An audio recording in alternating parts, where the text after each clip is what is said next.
महाराज भगीरथ के बारे में कितने लोग जानते हैं? सुना है नाम आपने उनका?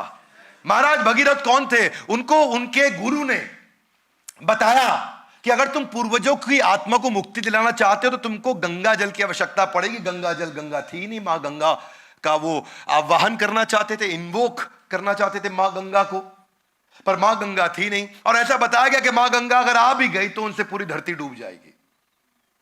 तो उन्होंने कहा मैं तपस्या करता हूं, मैं भगवान शिव को प्रार्थना करता हूं, ब्रह्मा जी अगर अपने कमंडल से गंगा को छोड़ दें तो धरती डूब जाएगी।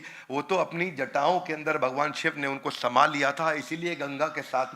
तो वो तपस्या करने निकले और उन्होंने कई महीनों, सालों साल महाराज भगीरथ ने तपस्या करी, खूब तपस्या करी, पर शिव जी आए नहीं।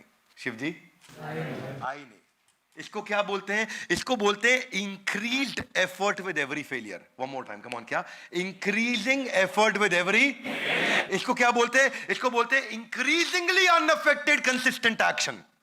मतलब हर बार कंसिस्टेंट एक्शन लूंगा लेकिन अगली बार और ज्यादा लूंगा, फेल हो गया और ज्यादा लूंगा, फेल हो गया और ज्यादा लूंगा। कई महीनों तक तपस्या करने के बाद फिर भगवान शिव नहीं आए, कई सालों की तपस्या करने के बाद नहीं आए, उन्होंने तपस्या बढ़ा दी। अब एक अंगूठे के बल पे खड़े हो गए महाराज भगीरथ, और एक अंगूठे के बल पे खड़े होकर तपस्या करने लगे। भगवान शिव प्रसन्न हुए, वो आए, उनकी कठोर तपस्या के कारण माँ गंगा यहाँ आ सकी। इसीलिए आज भी उनके इस प्रयास को भगीरथ प्रयास के नाम से जाना जाता है। इसको बोलते हैं इंक्रीजिंगली अनअफेक्टेड कंसिस्टेंट एक्शन।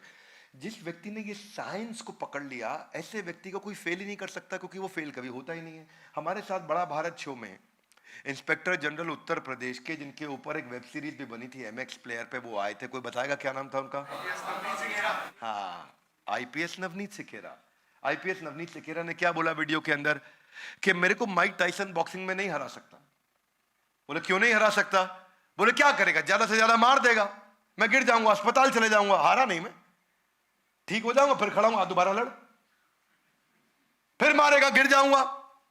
हारा नहीं मैं, गिरा हूं, फिर खड़ा हो जाऊंगा ठीक होने के बाद, आप मार के दिखा। और बोला मर जाऊंगा लेकिन हारूंगा नहीं। ये जो है ना अंदर फीलिंग, ये जो फीलिंग है, ये है कंसिस्टेंट एक्शन की फीलिंग। हाँ, ये कंसिस्टेंट एक्शन की, मेरे हाथ में कंडीशन नहीं है, मेरे हाथ में एक्शन है। One more time, come on. मेरे हाथ में कंडीशन नहीं है, मेरे हाथ में।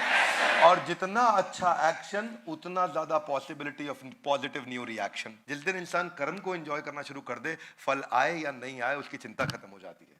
That's the main point. हाँ, देखिए, आप हाथ आगे लाइए, हाथ आगे लाइए। ये रिजल्ट है और वो पर्पस है। रिजल्ट की चिंता नहीं, पर्पस की चिंता करनी है। क्या मेरी बात समझ में आ रही है? फॉर एग्जाम्पल, इलॉन मस्क को रीयूजेबल रॉकेट बनाना था, रिजल्ट क्या था? फेल हो गए, पर्पस पे लगा रहा। रिजल्ट क्या? फिर फेल हो गए, पर्पस पे लगा रहा। सारा पैसा खत्म हो गया, रिजल्ट फिर फेल हो गया, रीयूजेबल रॉकेट, लेकिन पर्पस नहीं छोड़ा। कंपनी बर्बाद हो गई, रीयूजेबल रॉकेट नहीं बना, रिजल्ट नहीं आया, पर्पस नहीं छोड़ा, लगा रहा। बाजार से पैसा लेकर के आया, आखिरी मौका था, पर्पस नहीं छोड़ा, और बाद में उसको सफलता मिली। क्योंकि सक्सेस और फेलियर फाइनल नहीं है, क्या है? सेमीफाइनल है। सक्सेस और फेलियर फाइनल नहीं है, सेमीफाइनल है। आप हर रिजल्ट के बाद आपको, जब आपने ये फीलिंग के साथ अगला मैच लड़ा के फाइनल बाकी है, तो आप जान कम लगाओगे ज्यादा लगाओगे?